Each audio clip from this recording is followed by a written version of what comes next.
Thanks again to all of our presenters this morning. Thanks for taking the time to pull together great presentations. So I think we have all of our presenters from this morning, and in addition we have our Lieutenant Carlton Helm, who is the Director of the DOCARE Enforcement Academy. So we are going to spend the next about 45 minutes or so having panel discussion.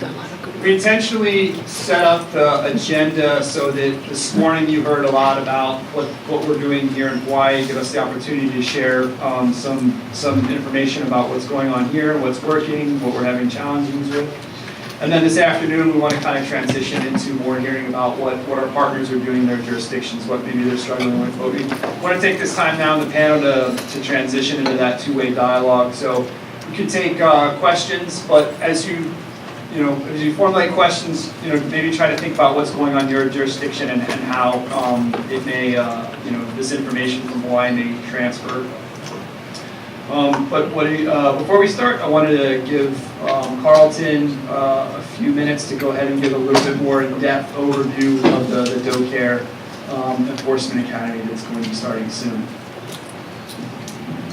Hello, my name is Carlton Helm. I'm a Lieutenant or Field Supervisor with assigned to administration, DOCARE. The Academy is pretty much an initiative from our Enforcement Chief, Robert Farrell. When he got the job, one of the things that he wanted to implement was definitely the Academy. The focus of the Academy is to pretty much provide a lot more officers, quality officers, to serve the public, and also pretty much inundate, just our jurisdictions.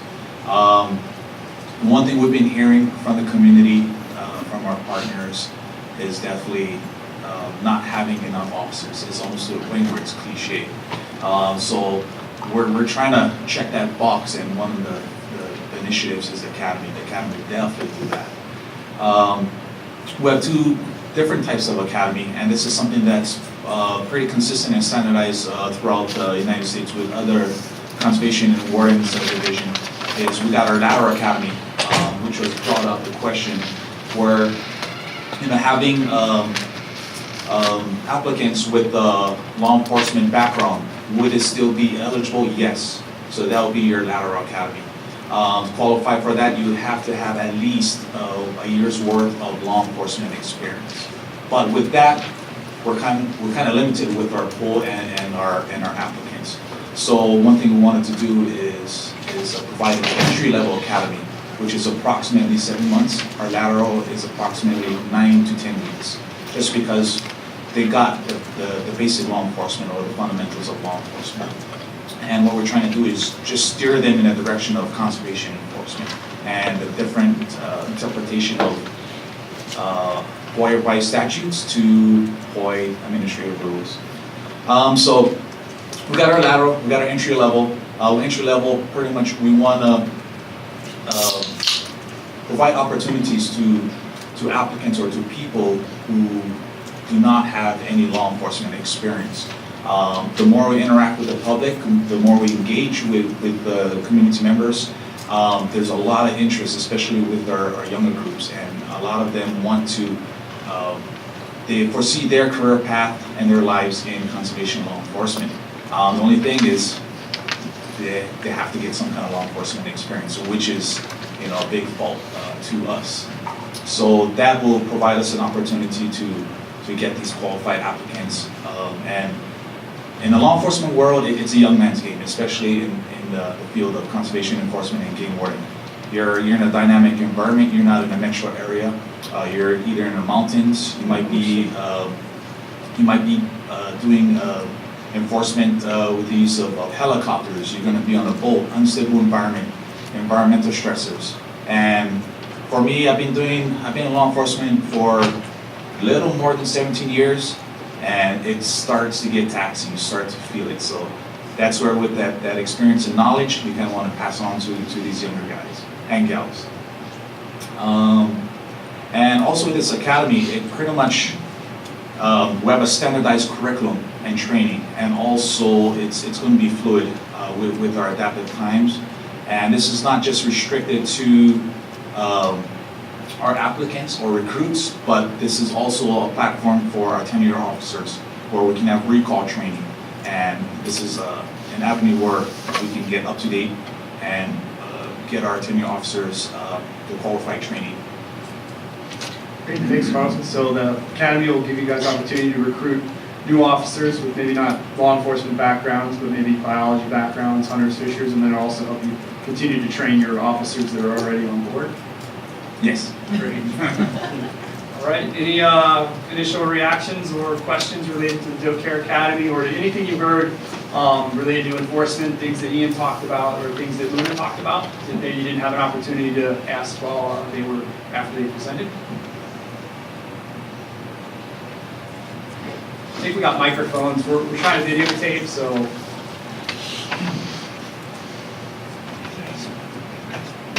This is Judy Harvey at Department of Justice. And in your people that you're training, are you at all looking at officers who are in other non-conservation contexts and giving them skills in case they do happen to come upon a resource issue? Or is the training focused on people who are specifically going to be resource officers? The training is pretty much, well, the process is once you pass your human resources and if they kind of, that's the first phase, it's going to be strictly with our department. Yes. Martina Sanopolu, NOAA's Office of Law Enforcement. One thing we've recognized with our territorial partners is the lack of a natural resource academy. Would DOCARE be entertaining the idea of allowing our JEA partners to participate or at least get certification in the academy? Most definitely, yes.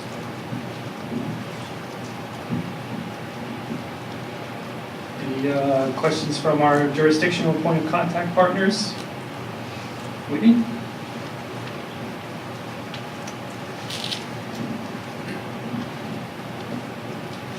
Hi, Whitney from Guam. This is a question for the fellows generally. I was recently a Coral Fellow, and I know that one of the things that we struggle with is sustainability of the projects that we work on after the end of our fellowship. So I'm curious, one, for the legal fellows, after you all have moved on beyond your fellowship, will the next fellows, further incoming fellows continue to work on the same projects? And if not, how do you ensure that the work you've started is continued?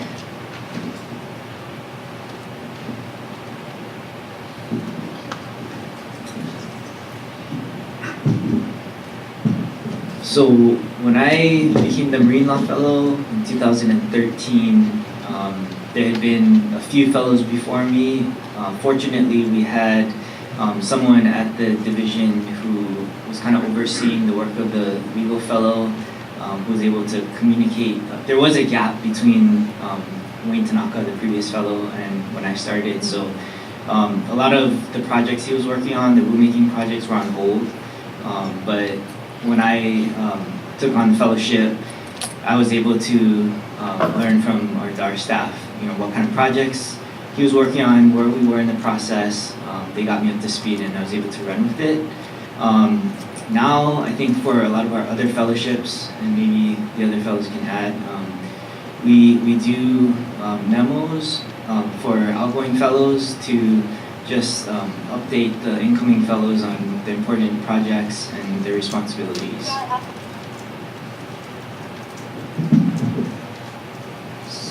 Okay, so for DOBOR, I think the way DOBOR will work is the fellows will continue the projects that the previous fellows were working on.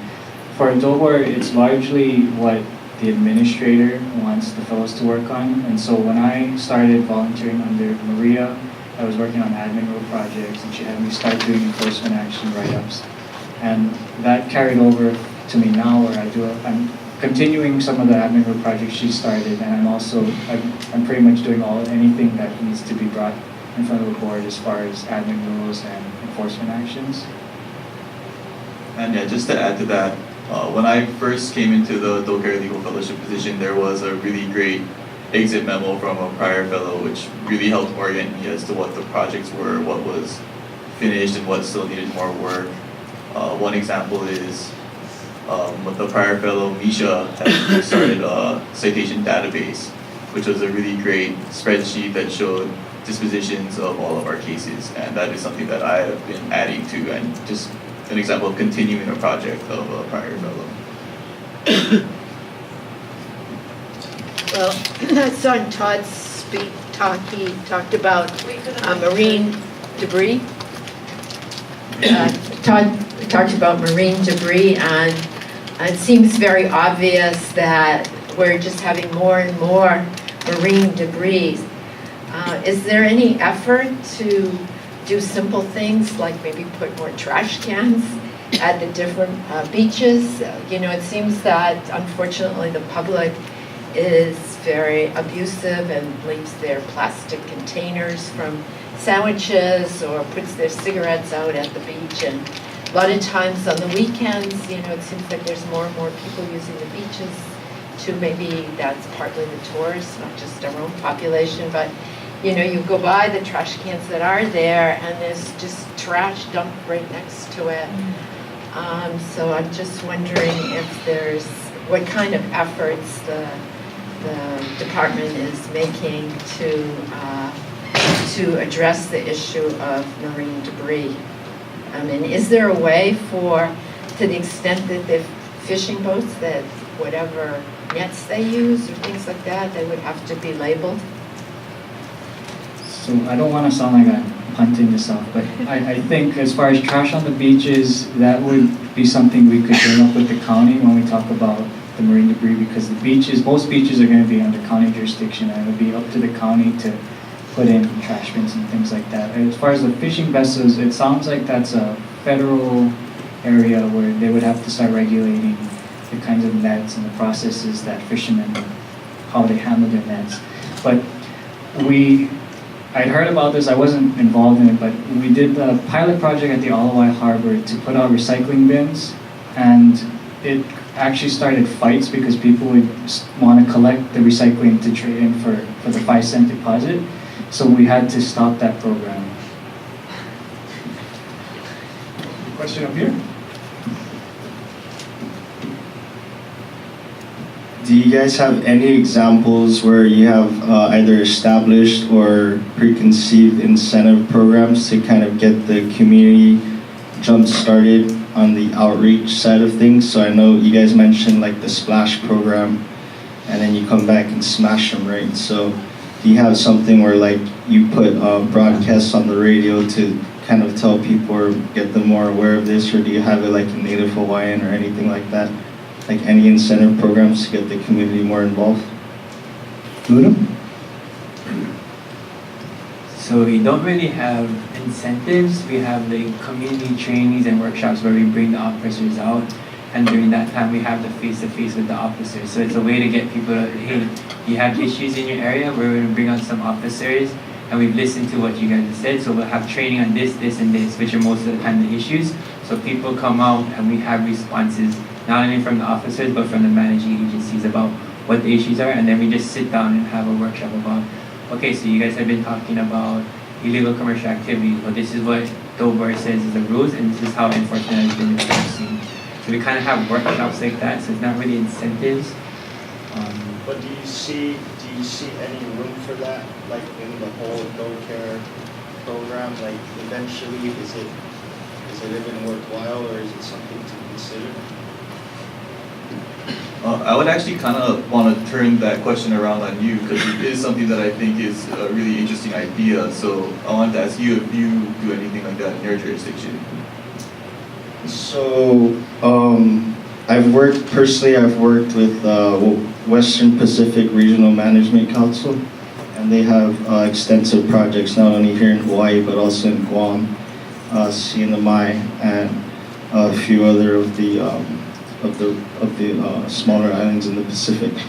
So one of the things I brought up was essentially, we're extracting information from the community, right, to meet state regulations in terms of conservation and management. But for the community, they don't see any advantage. Like, we have all the social stuff that works, but really, what is the incentive to get them to participate in those programs? So something as simple as putting out like broadcasts in the native language, or like reaching out to public schools, stuff on a smaller scale where it actually gets people to come to you as opposed to you coming to them. Thank you. Sorry, just to add on to that, a lot of DOCARE has done a lot of outreach. We currently do outreach, and I say the biggest incentive is just that the formal introduction. There's times when the public is, I wouldn't say afraid, but I guess hesitant at times. It's relative to the community, and that's pretty much a venue that we can interact and engage in. Once the ice is broken, then we can start talking shop in a sense where what's the community problems, what's your concerns, and we can have a collaborative effort on how we can address these concerns. So I'd just like to close. So the whole concept of that whole program was essentially you're building a free trade relationship, right? So you give me something and I'll give you something in return, or you give me data and I can either give you a gas card that will help you to keep going fishing to these remote areas that you like to access, or fishing gear or something like that, where it's actually going to help. Paulo? Elaborating on the last question, maybe Luna, if you can speak a little bit to the work you've done with the churches to reach some hard-to-reach communities, I think might be relevant. So, wasn't really me, but one of the aunties that we work with named Kona. So a lot of people have been saying that our cousins from the South Pacific have like different ways that they fish, right? And a lot of the Hawaiians like that's not the way we fish, but they were having these issues of like just meeting them at the beach and trying to tell them, and they're like, it's not working. So the auntie's like, oh. So she actually met the pastor at the church, and through the church is how she was like, like the way you guys is fishing doesn't match like our culture, so this is how we fish and why we fish. And the pastor was the one that educated everybody. So it was going through the church that they were able to educate and reach the people at their places. So everybody's different, and we do have examples, and as you say, so other communities like in Kauai don't even come to DOCARE, they take care of it in-house. So they're always calling me, hey, these guys are night diving, and one night they saw me and they're like, hey, we know you guys' dad. You guys should come down. So they took them to the lo'i, which is the taro patch, and they made them work on Saturday and talk to them about why we don't night dive and how come the rules are. So that call never came to DOCARE, never had to go to the courts, but the community took care of an enforcement team without bashing anybody and made them do community service and educated them. So there are ways that communities are working without us having to be involved, and I think those are the stories you wanted to hear. Yeah. Okay, so we can talk more about that. Carlton, can you talk about the CFBU on Maui? Community Fisheries Enforcement International, or maybe Luna can? So I think it ties into what we Sorry. So this is my partner in crime. Like he's the officer. So anytime I go into the community, I call him because he has that legal part and I have the community building part. So this is how we work. We work as a team. So we pass stuff back and forth. So the Community Fisheries Enforcement Unit was started on Maui. It was a way to focus our officers strictly on marine resources. So it was an area designated in the ocean where our officers were spending most of their time. So it was 3 officers, a supervisor, and then a community coordinator. And that, one of the major things that was the compliance rate. So instead of having people move out of there, like everybody's like, oh, when you go and enforce an area, they just leave. But one of the things they saw was that the compliance rate rose. Like it went from very low to like a 90% compliance rate. So that was one of the things that said, if you just have an area where you focus on it, but not only just enforce, you build that community piece, it not makes people disperse, it changes their behavior so that now instead of just running away and doing bad things elsewhere, they're staying in their areas but being compliant with those rules. Is that good? Yeah, thank you. Just another quick success story on Maui.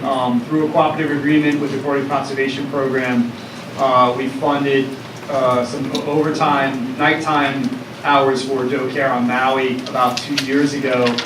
And what they did, we had the officers spend about, it was supposed to be 12 months long, but it was only about 7 months long. And they went into the Kahakili Herbivore Fisheries Management Area on nights and weekends, just to see to what extent there may or may not be poaching going on during nighttime hours, because there was an assumption that that was happening. And I think there was a total of about 132 hours spent doing night ops, and they only came across 2 violations. One was for an undersized Samoan crab, and the other one was for an illegal scoop net. So that was kind of interesting. We didn't. It started in September and went till April, and we didn't capture the summertime period, which is probably more peak fishing time. But that was also kind of an interesting story. So I wanted to circle back. Oh, Eric had a question. Yeah, for Carlton mainly, but for everyone. I think just to share and build on what Luna was saying, one of the Fisheries Enforcement Unit officers based on Maui, I remember asking him early on, how's it going? And he said, great, but not in the way I thought. And I said, well, what do you mean? And he mentioned he thought that it was going to be about going and busing a bunch of people every day. And what it turned out to be was much more about building relationships within the community and building trust. So the guys who were doing what was right could trust that they were going to be out there taking care of the guys who weren't. And I think that all of that speaks to what we're all very excited about in terms of this increasing recognition that DOCARE, the state government, is part of our community too, especially in Hawaii. And I can imagine in many other jurisdictions that would be very similar. And so I'm particularly excited about the DOCARE Training Academy that would really start building the right culture within DOCARE by having young people who have a love for the environment, have a love for their practice, and training them to be officers. My question in all of that is, I know that there's going to be a lot of the basics, building firm foundations for these guys and gals around not only enforcement training, but also species identification and that kind of thing. But will there be room in the academy to hopefully involve maybe some of the fellows in just orienting folks who both moving in laterally as well as coming up as civilians on here's the bleeding edge of the issues as far as boating, as far as fisheries, as far as invasive species, so that they're again contributing members of their community in terms of knowing what's coming. Thank you, Eric, for bringing that up. Yes, most definitely. Part of our curriculum is introducing our other divisions and commissions, and the legal fellows are most definitely heavily involved with that because they're pretty much helping facilitate our future in regards to administrative rules and anything legal. In our curriculum, and Luna's been more facilitating in-house, each division or anybody who's relevant, which is everybody, has a training block. And of course, a training block it depends on how much we cover topics in that certain division. So like, for example, division of aquatics, which we come across, they may have a 16-hour block. And within that block, we may have a lab, an outdoor lab with that. Hunter's Ed, that's another one. We got like a 4-day block with that, which includes a lab. And it's not necessarily just an educational process, but it's also a formal introduction. Because when I got in, it was a literal, you do your firearms certification, you use force certification, you got the experience, you know how to interpret laws and then enforce. Here you go, have at it, issue the equipment, and you're out there. So now we're having it more structured. We're doing our formal introduction, our formal education, standardized education and training. And so when these guys go on the field and they need some kind of reference or an expert, a legal expert, or at least how to navigate certain things, they got the resources, face to name. Can I have one more thing? Also with the academy, it's not just our federal partners, it's not just our in-house partners, but we're also partnering with UH and HCC, and they're very vital because they're providing the venue. Another thing that want to have our academy, and this is one of our biggest incentive is, and this happens in the mainland, like for example, Wisconsin, Virginia, where a lot of their academies is an accredited course within the community college. And that's a huge incentive and huge part for a lot of anybody of all ages, ethnicities, to get involved, get educated, get their credits, and also have a career. So that's the big incentive of that. Approximately 20 credits according to my partner here. Question here.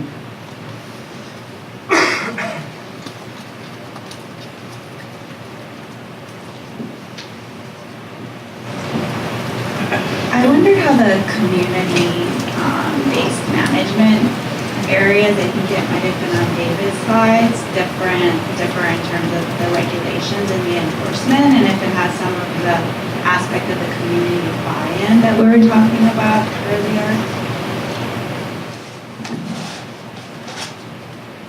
So our community-based co-management initiatives are really important because as a state, we have limited resources and I think even more so limited knowledge about those natural resources that we manage.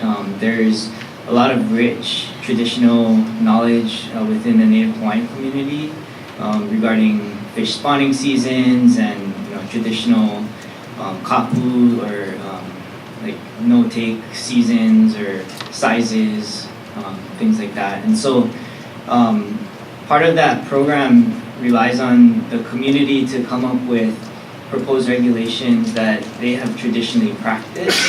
And when it comes to the department, we're able to take those and make them into state law so that it's not just a community practice, but it actually has the force of law.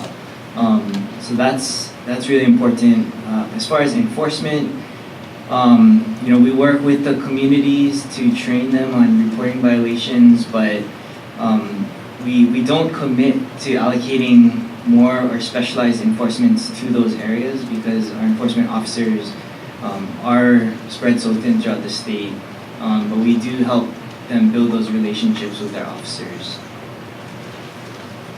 Our colleagues from American Samoa aren't here, but they also have a community-based or a community fisheries management program that allows communities to establish community-based management areas, and then those are enforced by the state government, the territorial government. I believe I heard Guam pass some similar legislation. Is that true? No. No, we have just the NPAs.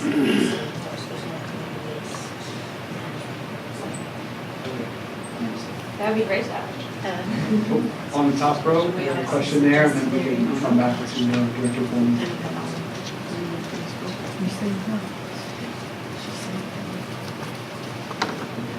Aloha Rocky Kalohiva, Mahamoku island of Oahu. Actually, I'm from Hia'ahapua. I'm just going to give you a statement about our community-based program, because I think we had the first community-based program on Oahu. It's the Kaneohe Bay Regional Council. It was came out, I think, in the late 1990s by Senator Mike McCartney. And our community-based program consists of one person from the Kaneohe Neighborhood Board, the Kahalu'u Neighborhood Board, Office of Hawaiian Affairs, one from the Department of Land and Natural Resources. We have a recreational boater. We have a recreational fisherman. And these people sit on the board for the Kaneohe Bay Regional Council. And why we put that board together, actually it was to control the commercial businesses in the Kaneohe Bay area. We treat Kaneohe Bay, to us, it's like the Great Lakes on the mainland.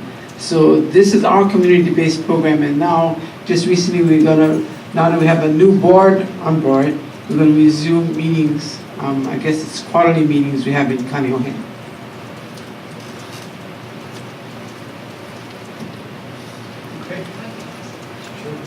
Sorry, I'll just stand and show. So this is just to Luna and Carlton, maybe three things. You can answer whichever you want. One is just to, and David too, a little bit about how the legislature funded the academy. That's an extraordinary story. the training on traditional and customary rights that you anticipate as part of it, because that's come up, it's really important, like how that will be part of the training. And then there was a question earlier about the tip app, and also I think the kind of hotline, and that's not quite the same, but Luna, since you've been on dispatch. So those are 3 different questions. Could you briefly cover legislative support, traditional and customary rights training, and then the reporting, how the reporting is functioning and might be improving?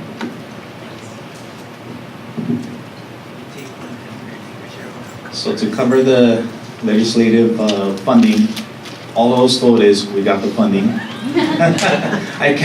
So I'm being introduced into that route, or into that I guess genre of funding little by little.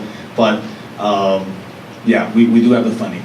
Now, because we've never had an academy, so establishing something that we've never done, and other departments have gone through the growing pains, it takes some time. So, and it's not just an academy. Other parts of the academy is your hiring process, your background investigation process, which is vital, because we want to get your tip of the spear candidates, to serve the public and serve the environment. So, but other than that, we got the money.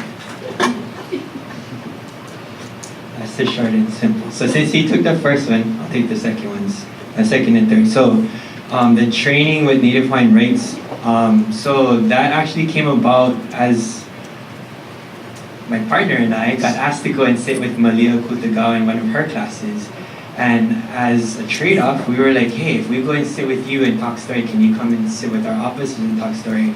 And she's like, about what? I was like, because me and him is Hawaiian inside the division, everybody's like, how do you deal with Native Hawaiians? And them saying, we can catch whatever we like, whenever we like, because it's our Hawaiian rights. And I was like, oh, That's not true. I kind of tell you how I would do that, because you're different and I'm different. Like, you guys carry a weapon, I don't. So we brought Malia, and it was awesome because the first thing she said is, well, when you deal with a Hawaiian like that, claiming they can catch whatever they want, whenever they want, write in the citation, because that's not a right way that you practice. They don't practice like that. That's not a practitioner, and they should know where they should be practicing. They should know what kind of practice they have. They should know where the practice came from. And this is one of the questions they asked, like, how do you know? I forgot who asked it, like, when you deal with somebody in the field, how do you know? So we created a cheat sheet where, like, if you run into somebody like that, here are some things that they should know, case law that had been proven. So how do you prove you're Hawaiian? How do you prove that whatever practice you're doing is proof or is lawful in court? And there was all these different things that we kind of put out there.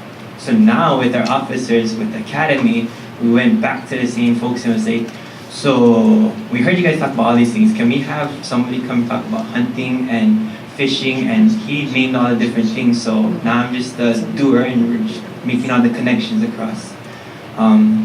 As far as the tip app and the hotline, so those are two different things. So the hotline is a number where you would call in and people would be there to pick up the phone.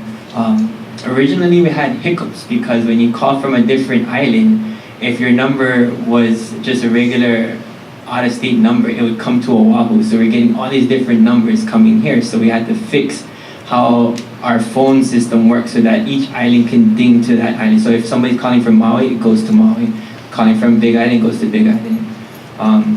The tip app is different. Like I was talking to somebody outside, it goes to your supervisor on the island, and then from the island it goes down to the different officers. So they're tracking it on each island. So each branch on each island has the top coming down, and then they send it to their supervisor, like this is what's coming down.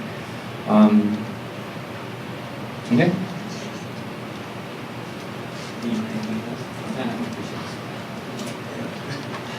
All right, well, maybe we could shift gears before we break for lunch. Any questions for Todd on boating recreation, or Drew for aquatic invasive species? I have one. While you're thinking of it, maybe this is for Todd. I know mooring buoys are kind of a common management practice across all jurisdictions to help prevent anchor damage. Can you talk a little bit about what the state's doing with installing mooring buoys? So I forgot to talk about that in the presentation, but we had asked for $500,000 from the ledge last session to start up our day use mooring buoy program. This day use mooring buoy program we've been working with RCOH in specifically the Hickory program to try and install these moorings across the state in the area, in high-use areas and areas that need them. And what we found as we're talking to the community is that a lot of the day-use mooring buoys are used by commercial operators. So they would be the ones that want it and use it. This manta ray viewing, the sites are also going to be like a subgroup of day-use mooring buoys. So in the daytime, they're day-use mooring buoys. In the evening, when all the manta dives are taking place, that's when they'll convert to manta moorings, and they'd be specifically for that use. The project, the day-use mooring buoy project, generally is probably about 1 to 1.5 years out, assuming we can get funding. The manta rule project, we're trying to get that implemented within the next year or so, or within a year from today or so. And it seems like we've got support on the administrative side from like our chair and the governor to implement the manta rules. And then it just comes down to, can we get the funding? Because with our boating special fund, we can't use the funding to install moorings. The statute says that we have to use the funding for harbors and small boat facilities. And because these moorings would be installed outside of those facilities, we can't pull that money. And what Ed's looking at is trying to get capital improvement money, CIP money, to install these moorings. JP? Todd, is the Bureau of Ocean Recreation, like, do you guys have the management structure for that? Like, so you're gonna put in $500,000 worth of moorings possibly, but 6 months in terms of who's gonna check them to make sure they're still state? How is the state gonna deal with the liability?